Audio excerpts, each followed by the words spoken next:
Okay, welcome back. It's a new day here in the forge, and off camera we've put a hole in the tang there so I can hang this thing during heat treatment. I've also taken a little bit of time and got the guard mostly fitted. Still got a little bit down the bottom here, but that will actually press fit without any real need for any more filing or anything. So now that we're at that point, we're going to go ahead and get this guy heat treated. So hang with us, and we'll get the forge fired up and get this blade hot.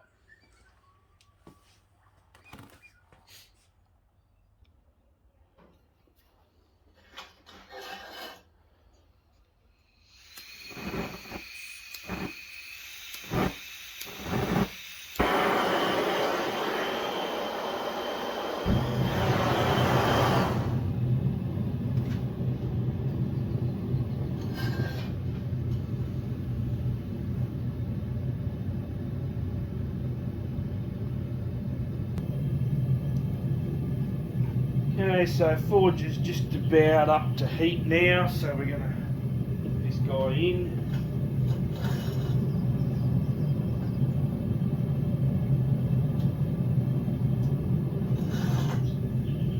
We'll take it up to about 870 degrees.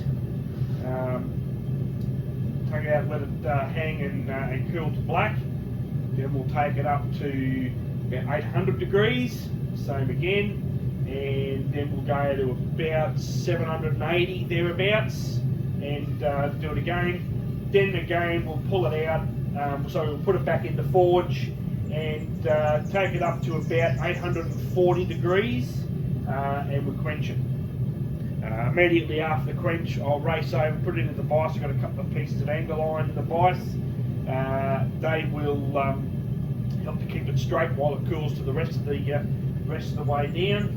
And then we stick it in the temper oven for two 2-hour cycles at 200 degrees.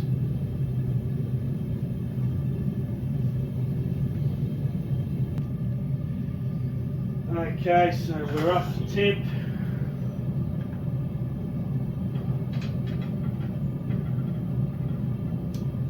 Going out.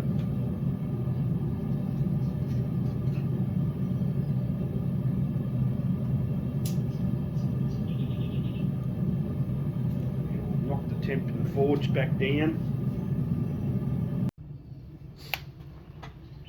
Okay.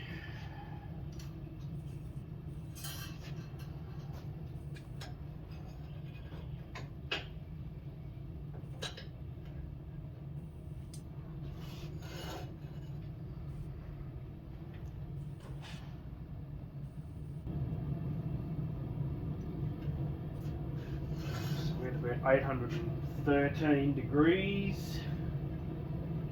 Technically that's at about austenitizing temperature. I normally quench it a little bit hotter. Just what how I've tested my forge and temps over time, and how my steel grain looks, and that's all this is really doing, is just refining the grain structure. When you forge it, the grains get really large, and if you were to heat treat it at that stage, very likely to break. So we do these descending temperatures to relax the steel, take the tension out of it, which is what the first one does. It takes the tension out of the steel, relaxes it, normalizes it, and then the second two help to refine that grain and make it smaller, so that when we quench it, the grain's as small as possible, and the least chance of breakage, and the better edge holding it'll have, and the better steel it'll be. So 3 cycles, and then set the 4th one is when we quench.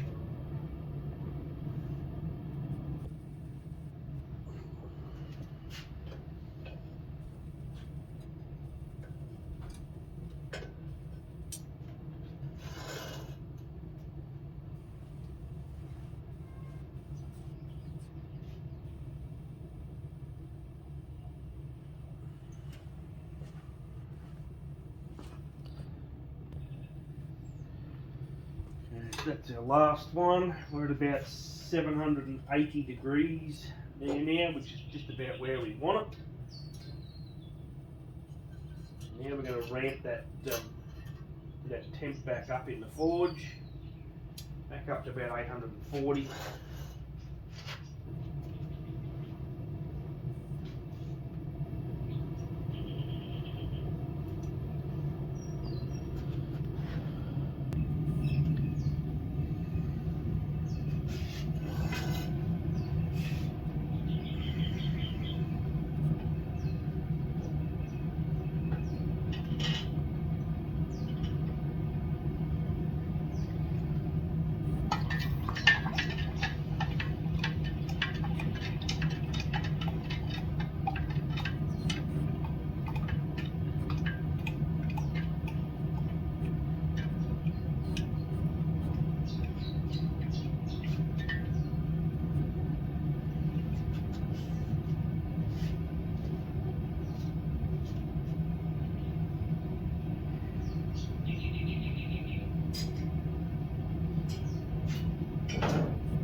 Good morning and welcome back to the forge. We're on day 3 now of working on the White Wolf.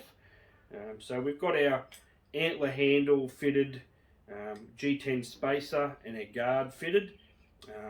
I've marked out, scribed the antler around here on the G10, so we're going to grind that down to make that suit, and then we will get on to hand sanding the blade, finish grinding it.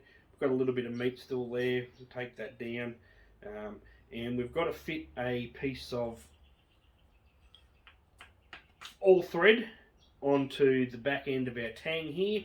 It's going to come through all the way through, and we'll have a stainless steel pommel nut inset into the handle. So alright, all that said, let's get after it.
so I've got a little pattern piece here made up for our guard shape, a bit of template.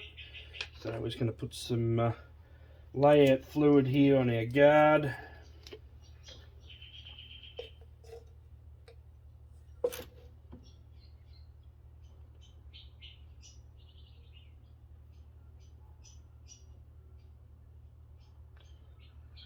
Give that a minute or two to dry and then we'll mark it out. Okay, that layout fluid's dry enough.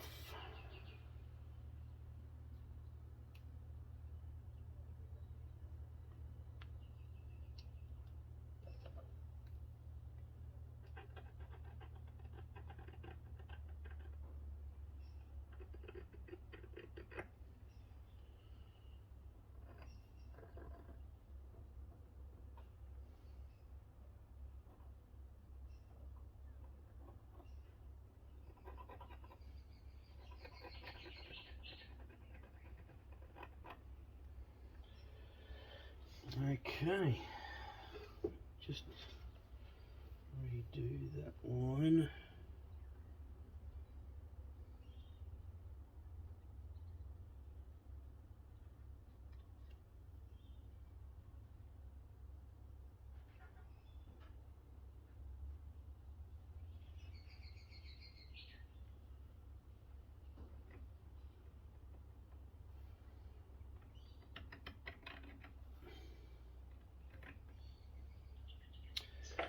Alright, so we can go and hit that onto the grinder, get that pattern shaped out, and then we can move on with hand sanding. Okay, so we've got that shaped up. It's only rough at this point in time, a little bit of a chamfer along the bottom, a lot of work still to be done with that. I'm probably going to scallop out this back end of the guard. And I think at the moment it's still just a bit long, so we'll probably end up taking probably nearly ½ an inch off that, I think. But for the time being, we're on to hand sanding the blade. Now, one thing to note with this, just the nature of how this goes together, and the thickness of the blade. The all thread I can't attach until everything is hand sanded and fitted, because the all thread is actually going to end up probably being thicker than the blade unless I get some thinner all thread, which I may do yet. But at this point in time, we've got to get everything finished and ready to go, and then we can look at fitting all the rest of it.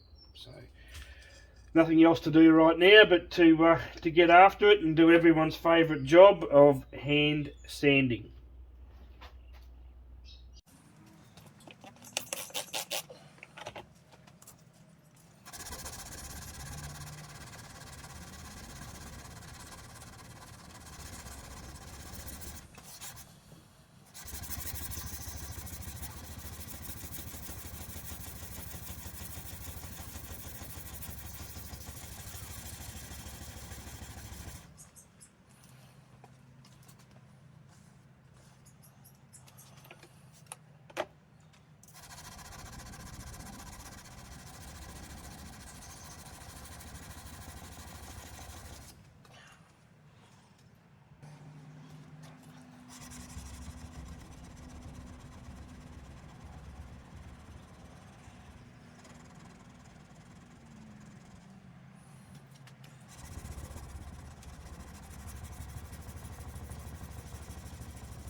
So we've got our, it's a 416 stainless. It's 3/8 diameter, 9.5 millimeters. So we're going to try and find centre.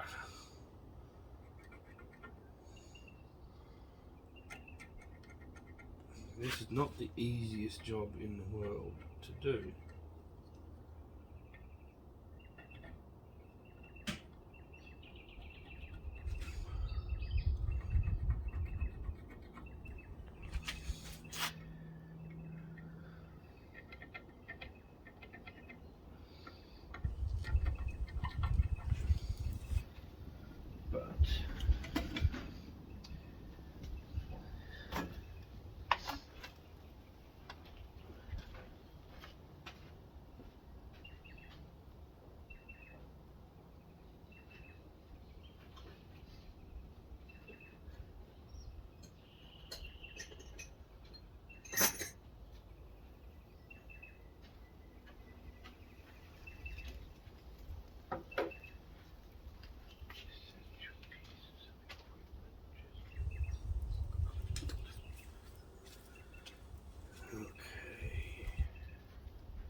Okay.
Okay, so we got some M4 thread.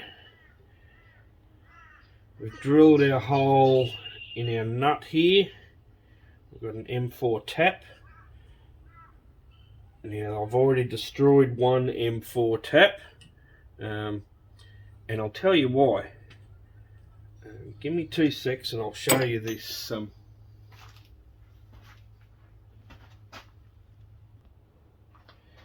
Okay, so the P&N tap and drill set. And I've noticed this before, and I just totally forgot about it. The drill bit that comes with them always seems to be slightly small. And what you then find, if you're only tapping into softer materials like brass or copper or even mild steel, not a big problem. It'll generally be able to cut through it. When you're going into stainless steel, they are too small, and what you end up with is just not being able to cut threads, and it'll actually, with the tap in this case, it just completely stripped the thread off the tap. So we went and got another tap.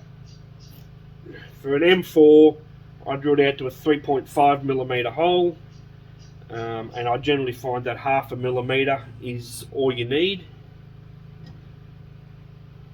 And this one will cut.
I've just ground a couple of small flats into the top of this for the now, so I can get an adjustable wrench on.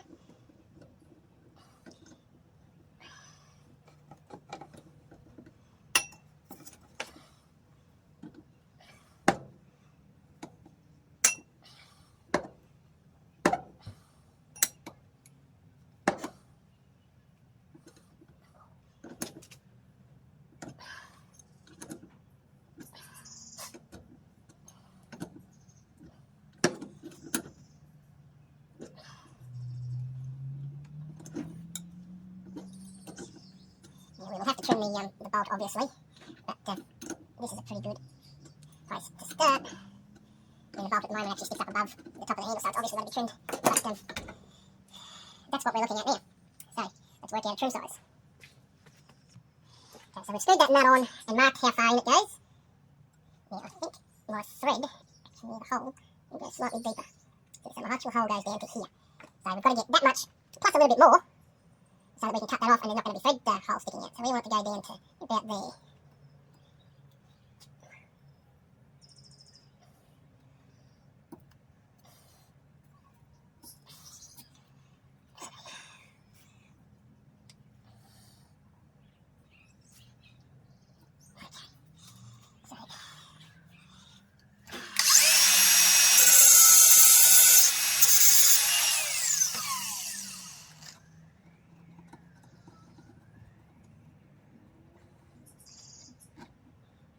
Go a little bit more yet.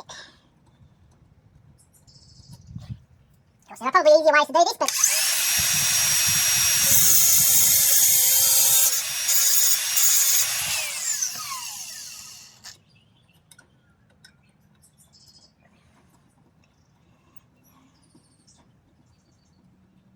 perfect.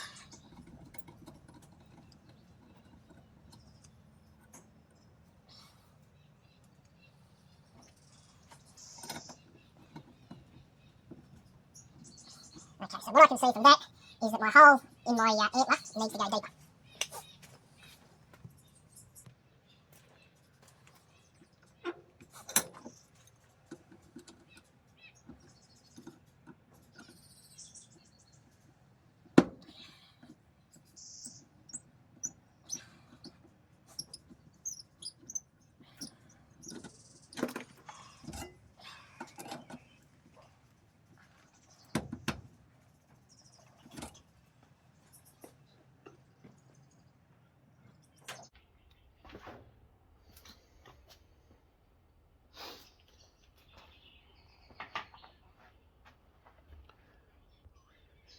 So I've got my spacer locked into my vise here under the drill press. I'm going to drill a couple of little holes in here, little 2mm holes. They will be some line-up pins. We'll then go into the handle as well, into the antler, so that everything stays pulled together and lines up exactly where I want it to every time.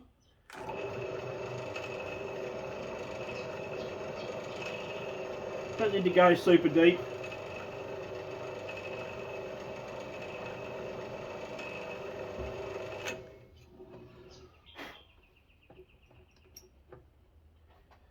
I've got 2 little holes in there. So I like to, typically for my line-up pins, I buy some cheap drill bits. That way you can just cut them off to where you want them, and they will be exactly the right size.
centered.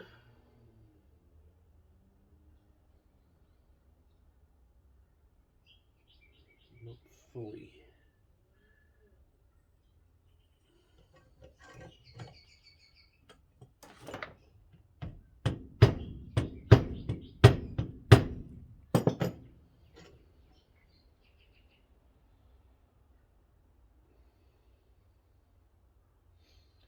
Okay, so we've got a mark. We can go and put this back in the drill press. Okay, pins are in. Pop a handle on.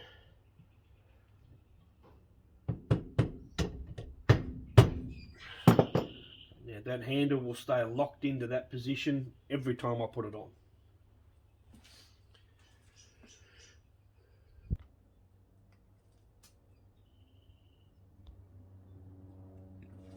And what this also means is I can now, utilising the pins,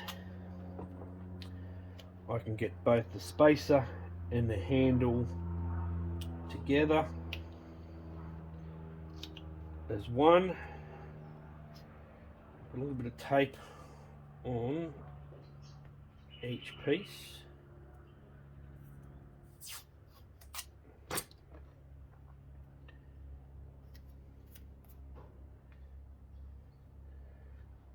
And get these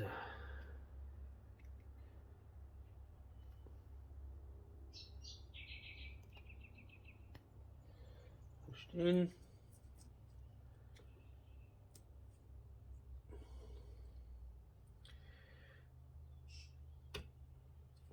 A little bit of super glue.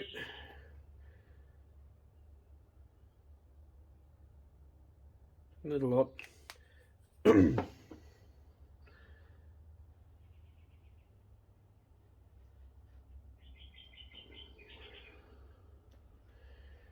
Now I can shape the two together and know that they're a perfect fit and they'll go to the same spot every time.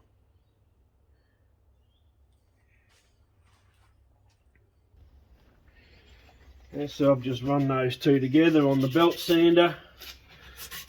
Sent them to a Trizact A100, so that's about 240 grit.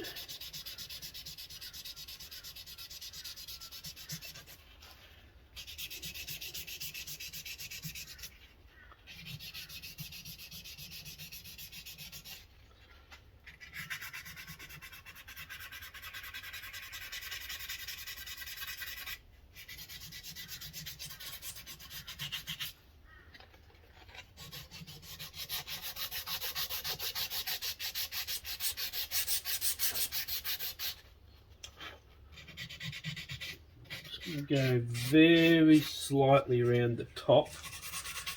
Just give it a very slight heirloom fit where it meets up with the guard.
Okay, so we've had the guard put into the grinder.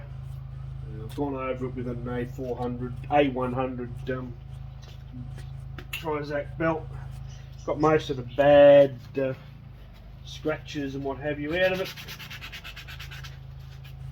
And we can try and clean it up and get it polished. Okay, I'll find a grip coarser grip paper.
Okay, so now that we've got our maker's mark on, get this in the vise.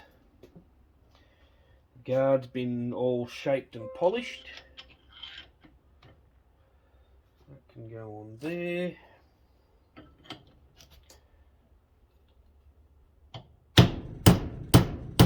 Make sure it's on. Looks good.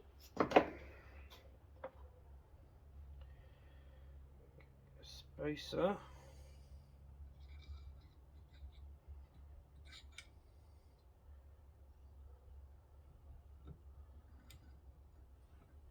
And a line-up pin.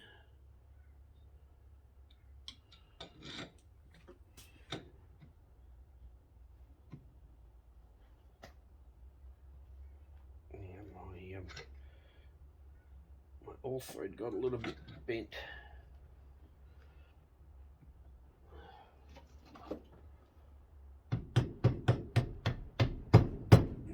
Okay. So we're still just a bit off.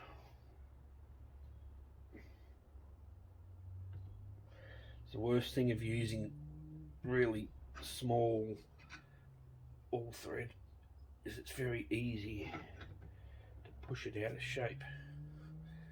Okay. Now, where's my pommel nut gone? There it is.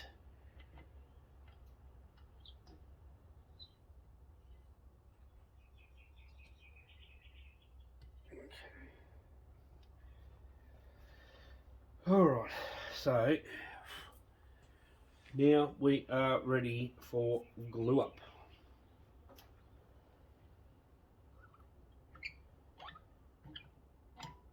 So let's just put that there. Now there's one little spot on the spine where my drill bit ever so slightly poked through when I was drilling out the tang slot. Put a little bit of tape over that. It's the tiniest of tiny holes, but it's enough that the epoxy will come out everywhere in it. So, tape over that.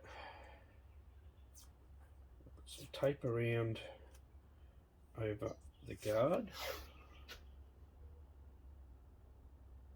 I really don't want epoxy going everywhere and making a difficult cleanup.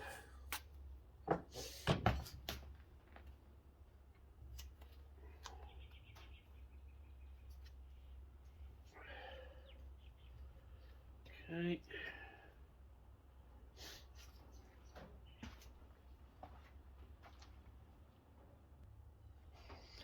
Okay, so for the epoxy on this, I'm not using G-Flex this time. I'm going to be using Blade Bond HT. Used this product a lot in the past, and particularly for hidden tang, because that's what it's developed especially for. As for hidden tang, it's quite runny, so you can pour it in really easily. So it's a 2-to-1. If I go 4 grams of resin,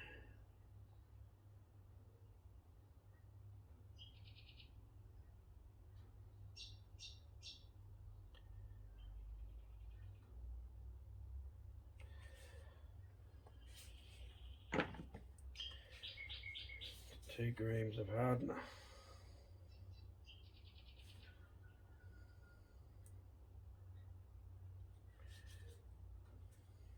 Hope I've got enough.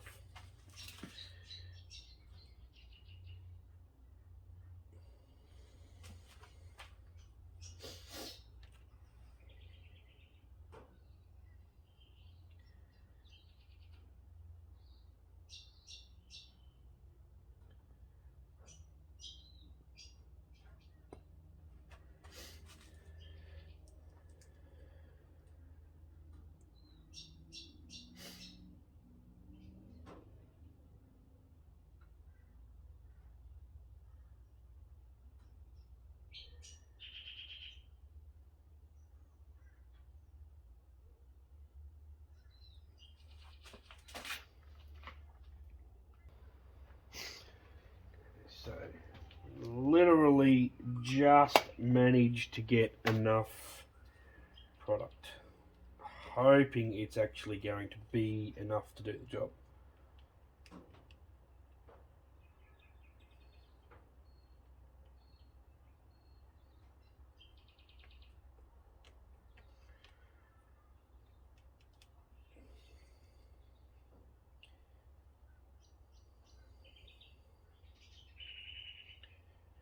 Yeah, this, like most good epoxies, is 12-hour dry time.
Pommel nut.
So with the amount of squeeze out I'm seeing around the bottom here, I think we're full. That's torqued it down nicely. Wipe up some of this excess.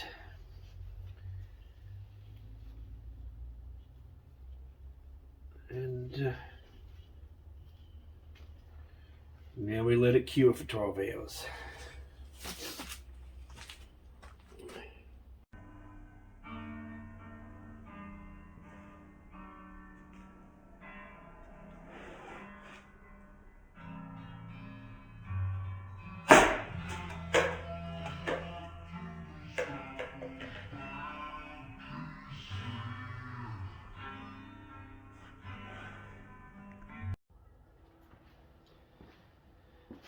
So there you have it, the White Wolf 1084 high carbon steel. Has a fabulous distal taper on the blade. We're about 2.5 mil at the back here, down to nothing at the front, or you know, if you go real, it's probably about 1 millimeter if you're lucky there. Stainless steel guard, black G10 spacer, and antler handle. It's a threaded through tang construction. So we have a tang that goes all the way through. Got a stainless steel pommel nut in the back end there, and that's it. The White Wolf, fully hand forged and razor sharp, ready to do your bidding. So, if you've enjoyed the video, please like, subscribe, and share. And we will see you on the next one. Coming up, we will be starting to film our entry for the YouTube challenge. So it's the fantasy knife. We're not one of the official channels, but we are entering as one of the viewers. So keep your eyes peeled for that one. It's a pretty epic blade we've got in store for that, so that should be well worth watching. Thanks again, and we'll see you next time.